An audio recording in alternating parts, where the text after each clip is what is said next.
ಎಲ್ಲ ಸುಮಾರು ಒಂದು 4 ಎಕರೆಗಿಂತೂ ಜಾಸ್ತಿ ಇದೆ. ಈ ಭೂಮಿ ಮೊದಲು ಬಂಜರು ಭೂಮಿ ಥರ ಇತ್ತು, ಕಾಡು ಥರ ಇತ್ತು. ಇದೆಲ್ಲ ಹಳೆ ಮಾವಿನ ಗಿಡಗಳು, ಕಾಯು ಸರಿಯಾಗಿ ಬಿಡ್ತಾ ಇರಲಿಲ್ಲ ಫಸಲು.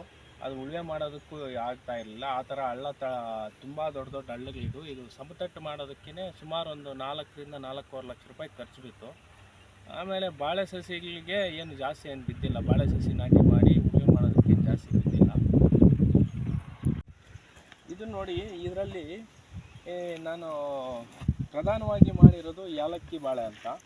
ಅದಕ್ಕೆ ಸುತ್ತಲೂ ಫೆನ್ಸಿಂಗ್ ಥರ ನಾನು ಈ G9 ಬಾಳೆಯನ್ನು ಮಾಡಿದ್ದೀನಿ. ಇದನ್ನು ಮಾಡಿರೋ ಅಂಥ ಕಾರಣ ಯಾಕಂದರೆ ಇದೊಂದು ಸ್ವಲ್ಪ ಹೈಟ್ ಕಡಿಮೆ ಬೆಳೆದು ಬುಡ ದಪ್ಪವಾಗಿದ್ದು ಗಾಳಿಯನ್ನು ಸ್ವಲ್ಪ ತಡೆಯುತ್ತೆ ಅನ್ನೋ ಒಂದು ಕಾರಣಕ್ಕೆ ಸುತ್ತಲೂ ಈ G9 ಮಾಡಿಕೊಂಡು ಸೆಂಟ್ರಿಗೆಲ್ಲನೂ ಏಲಕ್ಕಿ ಬಾಳೆ ಮಾಡ್ಕೊಂಡಿದ್ದೀನಿ.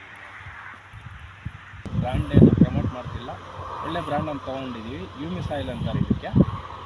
ಇದನ್ನು ಡ್ರೆಂಚಿಂಗ್ ಮಾಡೋದಾಗಿಂದನೂ ಒಂದು ಸ್ವಲ್ಪ ಗಿಡದಲ್ಲಿ ಒಳ್ಳೆ ಡೆವಲಪ್ಮೆಂಟ್ಸ್ ಕಾಣಿಸ್ತಾ ಇದೆ ನನಗೆ. ಈ ಥರ ಒಳ್ಳೆ ಆರ್ಗ್ಯಾನಿಕ್ ಕಂಟೆಂಟ್ ಇರೋ ಅಂಥ ಒಳ್ಳೆ ಇವುಗಳನ್ನು ನೀವು ಬಳಸ್ಕೊಂಡಾಗ ಚೆನ್ನಾಗಿರುತ್ತೆ. ಆದಷ್ಟು ಕೆಮಿಕಲ್ನ ಅವಾಯ್ಡ್ ಮಾಡಿ. ಕಂಪ್ಲೀಟಾಗಿ ಮಾಡೋಕ್ಕಾಗಲ್ಲ, ಆದಷ್ಟು ಅವಾಯ್ಡ್ ಮಾಡಿ. ತುಂಬ ಬೆಟ್ರಾಗಿ ಒಳ್ಳೆ ರೋಗ ಕಡಿಮೆ ಬರುತ್ತೆ. ಕೆಮಿಕಲ್ ಎಷ್ಟು ಕಡಿಮೆ ಯೂಸ್ ಮಾಡಿದ್ರೆ ಅಷ್ಟು ಇಳುವರಿಗೆ ಬರೋಲ್ಲ. ಗಿಡ ಡೆವಲಪ್ಮೆಂಟ್ಸ್ ಕಡಿಮೆ ಇದೆ. ಯಾಕಂದರೆ ಹೊಸ ಭೂಮಿ, ಬಂಜರು ಭೂಮಿ ನಾವೆಲ್ಲ ಲೆವೆಲ್ ಮಾಡೋದಕ್ಕೆ, ಸಮತಟ್ಟು ಮಾಡೋದಕ್ಕೆ ಮಣ್ಣನ್ನು ನಾವು ತುಂಬ ಆ ಕಡೆ ಈ ಕಡೆ ಮಾಡಿದ್ದಕ್ಕೆ ಕೆಲವೊಂದು ಕಡೆ ಎಲ್ಲ ಪೋಷಕಾಂಶಗಳು ಕೊರತೆ ಇದೆ ಇದಕ್ಕೆ. ಅದರಿಂದಾಗಿ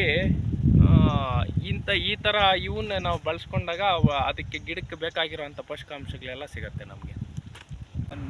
ಇದು ಕಾಡಲ್ಲಿ ಇಲ್ಲ ಬೀಡಲ್ಲಿ ಮೇಲ್ಕೊಂಬಂದು ನ್ಯಾಚುರಲಾಗಿ ಇರ್ತಕ್ಕಂಥ ಪೌಷ್ಟಿಕ ಆಹಾರ ತಿಂದು ಒಳ್ಳೆ ಸತ್ವ ಇರ್ತಕ್ಕಂಥ ಗೊಬ್ಬರ ಕೊಟ್ಟಿರುತ್ತೆ.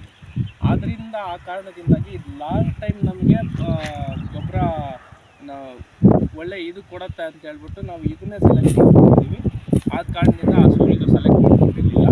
ಮತ್ತು ಇದಕ್ಕೆ ಟೋಟಲ್ ಆಗಿ ನಾವು ಇದುವರೆಗೂ ಈಗ 20 ಲೋಡು ಕೊಟ್ಟಿಗೆ ಗೊಬ್ಬರ ಹಾಕಿದ್ದೀವಿ.